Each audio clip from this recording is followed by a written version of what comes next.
हूं। जब कुरुक्षेत्र की समर भूमि में सरशैया पर भीष्म हुए, तब कुरुकलंक के नैनों में क्रोधाग्नि लगी और ग्रीष्म हुए। गुरुदेव बनेंगे सेनापति, यह चाल चली थी शकुनी ने, जिसमें फंसकर सब जूझ रहे, वो जाल बुना था शकुनी ने। इस बार चली थी चाल अजब, जिसमें ना कोई संधि हो, गुरुवर द्वारा वो ज्येष्ठ पांडु समर भूमि में बंदी हो। फिर पांडव सेना में गुरुवर ने ऐसा तांडव नृत्य किया।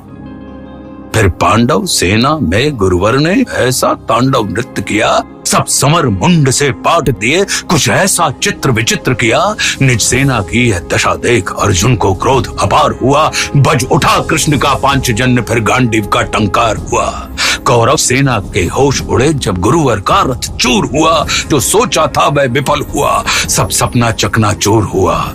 फिर कहा द्रोण ने दुर्योधन, मैं उससे पार न पा सकता, अर्जुन के रहते धर्मराज को बंदी नहीं बना सकता।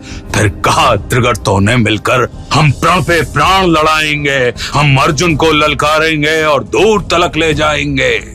हम जान रहे हैं अर्जुन से पा सकता कोई पार नहीं, पर इससे बढ़कर मित्र तुम्हें मैं दे सकता उपहार नहीं। फिर क्या था ऐसी नीति बनी जिसको सबने मंजूर किया। उसने अर्जुन को ललकारा और समर भूमि से दूर किया। अर्जुन के जाते गुरुवर ने फिर कुछ नवीन संरचना की, जिसका भेदन हो सके नहीं, उस चक्रव्यूह की रचना की। पांडव सेना भयभीत हुई। यह देख शत्रुदल सुखी हुए। जो सदा शांतचित रहते थे वे धर्मराज भी दुखी हुए। निज सैन्य तात को दुखी देख फिर शेर बबर को जगना था। जो धनी धनुष के बनते थे उनको भी नाक रगड़ना था। है उम्र 18 बरस मगर ये बड़ा धनुष का धन्नु है उम्र 18 बरस मगर ये बड़ा धनुष का धन्नु है। सबने देखा कोई और नहीं, ये अर्जुन सुत अभिमन्यु है। मैं इसका भेदन कर दूंगा, यह भेद गर्भ में सुना हुआ। दादाजी चिंता दूर करो, ये सुन साहस 100 गुना हुआ। फिर अभिमन्यु के पीछे ही कुछ तेज चले, कुछ धीम चले, कुछ पैदल घोड़े रथ सवार ले, गदा गदाधर भीम चले।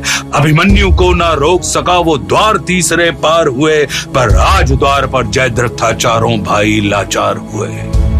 अभिमन्यु ने मुड़कर देखा, पीछे ना कोई अपना था। पर विचलित तनिक न हुआ वीर, ऐसा ही उसका सपना था। कोई एक बढ़ा, कोई दो संग, कोई ले झुंडों का झुंड बड़ा। लाशों से पटने लगी तरह, जब मुंड मुंड पे मुंड गिरा। दुर्योधन दुशासन विकर्ण कृतवर्मा अश्वत्थामा को, गुरु द्रोण कर्ण को हरा दिया, फिर मारा शकुनी मामा को।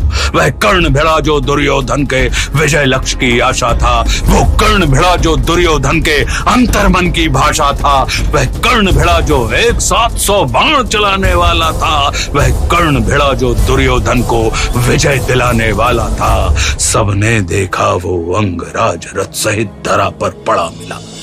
सबने देखा वो अंगराज रथ सहित धरा पर पड़ा मिला। कुछ चेत हुआ तो भाग गया, वो दूर सभी को खड़ा मिला।